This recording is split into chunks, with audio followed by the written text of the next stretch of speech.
Bismillahirrahmanirrahim. Assalamualaikum warahmatullahi wabarakatuh. Waalaikumsalam warahmatullahi wabarakatuh. Bismillahirrahmanirrahim. Alhamdulillahirabbil alamin. Wassalatu wassalamu ala asyrafil anbiya'i wal mursalin alihi washabbihi ajmain. Alhamdulillah. Ini kita kembali berjumpa dalam Talabul Ilmi. Mudah-mudahan amal ibadah kita senantiasa diberikan oleh Allah kemudahan. Allah terima ibadah kita ini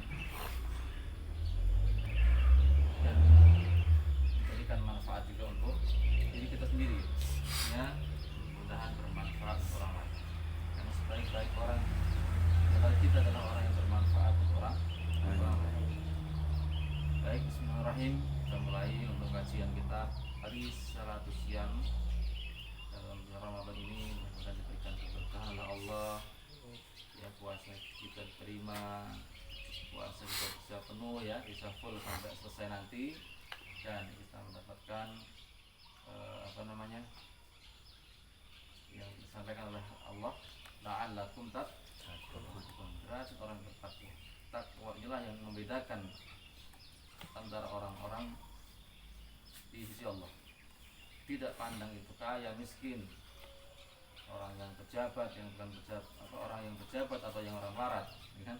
Orang kaya atau orang tak punya, tak semua di pada Allah, kecuali hanya takwa. Baik, kita lanjutkan tentang faslun menerangkan zakat fitrah. Zakat fitrah, zakat apa kemarin artinya? Tambah, bertambah. Fitrah artinya suci. Qala Nabi sallallahu alaihi wasallam, "Shaumu syahri Ramadan mu'allaqun bainas sama'i wal ardi wa la yurfa'u illa bi zakatil fitri." Rasulullah bersabda, puasa bulan Ramadan itu digantungkan antara langit dan bumi, tidak akan diterima dengan sempurna oleh Allah kecuali jika sudah membayar zakat fitrah. Ini, ya, jadi zakat fitrah itu bisa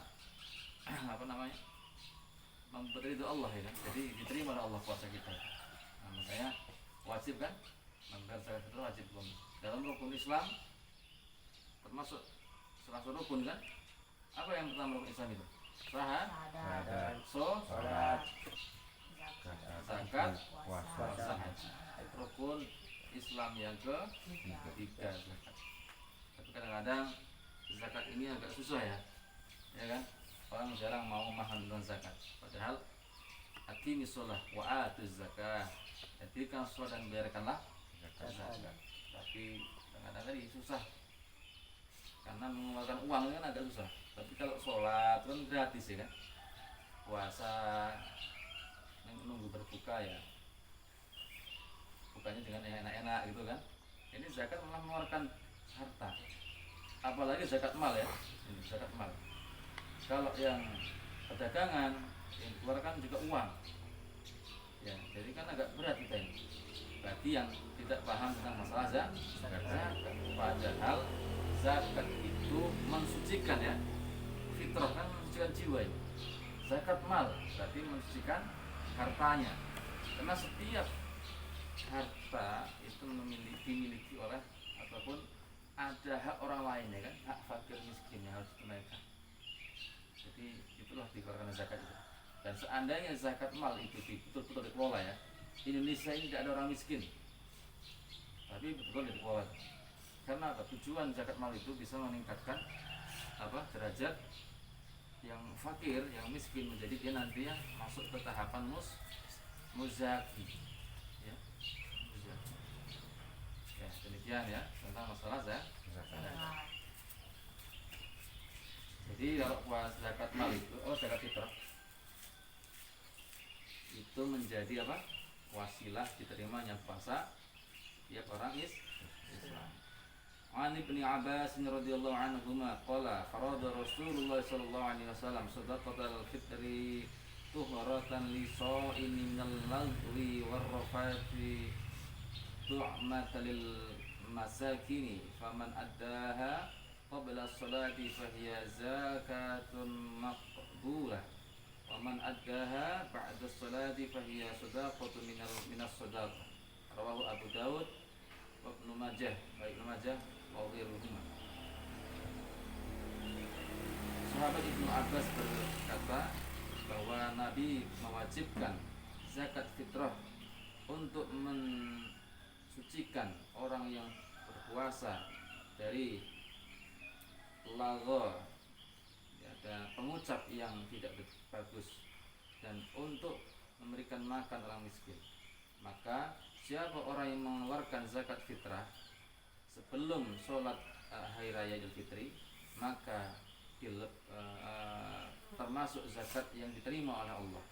Dan siapa orang yang mengeluarkan zakat fitrah setelah sholat hari raya, maka itu makruh hukumnya. An Ibnu Umar radhiyallahu anhuma qala farada Rasulullah sallallahu alaihi wasallam zakat al-fitri sa'am min tamrin aw sa'am min sya'irin 'alal 'abdi wal hurri wal dzakari wal untha was-saghiri wal kabiri minal muslimin wa amara biha an tu'adda qabla khurujin nasi ila shalah.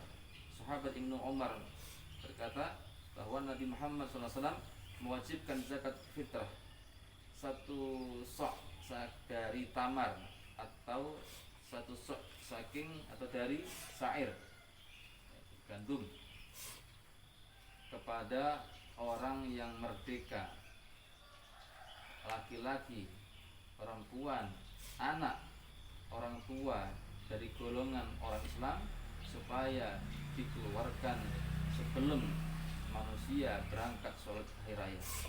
Hubungan kita Nabi Muhammad SAW mendapatkan kewajiban zakat fitrah di tahun kedua Hijriah, ya, kurang 2 hari dari Idul Fitri. Jadi itu ya kewajiban zakat fitrah dikeluarkan ketika kapan? Tahun kedua Hijrah, ya, tahun kedua Hijriah, kurang 2 hari dari hari Idul Fitri. Zakat fitrah itu wajib kepada seluruh orang Islam, baik laki-laki maupun perempuan. Yang kecil atau anak kecil, ya, yang merdeka, ya, budak yang menetapi 3 perkara. Jadi tetap diwajibkan membayar zakat.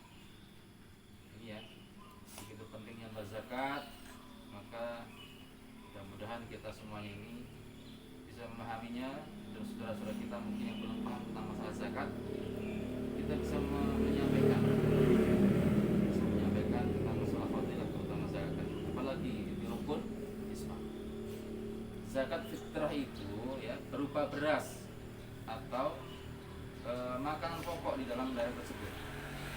Setiap dari kilo 2 kilo, ya, 2,5 kilo, tidak berupa uang. Ini kalau Imam Syafi'i ini, ya, secara jumhurnya tidak boleh memakai uang, ya. Imam Hanafi boleh memakai uang. Nah, sekarang tergantung, ya, ulama Syafi'iyah pun juga ada yang memakai uang.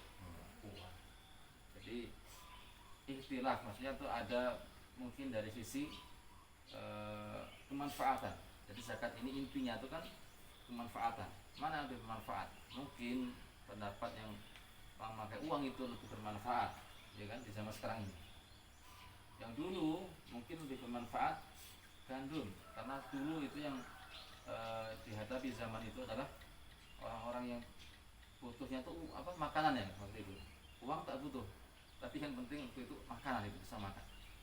Nah, tetapi Imam Syafi'i itu berhati-hatinya, ya, karena berkaitan dengan makan pokok, ya, maka ya, kalau sebisanya kita tetap memakai beras. Nah, kan awalnya itu lah, tetap pakai yang itu. Silakan kalau yang pakai uang, silakan, tidak ada masalah. Kalau yang memang ada dasarnya atau mengikuti pendapat para ulama, silakan. Tapi di sini dalam kitab ini terangkan boten kenging rupi arto. Ya, kengi arto nanging kedah harus ditempuraken beras langkung rumiyin. Boleh dengan uang, tetapi nanti dibelikan beras dan pembagiannya kepada masyarakat fakir miskin dalam bentuk beras. Paham ya? Paham nggak? Belum. Jadi datang ke masjid itu, ke amil misalnya, ke amil atau ke pengurus zakat, panitia zakat, datang ke sana boleh dengan membawa uang, tetapi nanti panitia itu memberikan ke masyarakat atau yang fakir miskin itu dirubah uangnya menjadi beras itu maksudnya. Nah, jadi pada intinya kan tidak boleh pakai uang kan itu ya. Nah, itulah dari kitab ini diterangkan seperti itu. Waktunya mengeluarkan zakat fitrah mulai dari suruk surya atau matahari di akhir Ramadan. Jadi maghrib, menjelang maghrib itu maghrib yang sunnahnya ya, yang ini yang wajibnya kan ambil zakat fitrah itu ada wajib, ada sunnah, ada makruh hukumnya itu, ada mubah. Mubah itu kapan? Dari mulai awal Ramadan itu udah mubah. Boleh. Yang wajibnya itu sebelum Idul Fitri, sebelum apa? Id. Sunnahnya dari maghrib sampai subuh. Makruh dari setelah sholat Id sampai menjelang maghrib satu Syawal kan. Setelah satu Syawal menjadi sedekah biasa. Itu ya, jadi seperti itu. Ya, jadi sampai itu batasnya. Ya, mudah-mudahan kita semuanya diberikan pemahaman tentang masalah zakat ini dan terus belajar tentang zakat. Demikian ada hikmahnya untuk semuanya. Kita tutup dengan bahasa tahmid. Alhamdulillahirabbil alamin. Assalamualaikum warahmatullahi wabarakatuh. Waalaikumsalam warahmatullahi wabarakatuh. Belum isi belum? Udah. Tinggal pulang kan?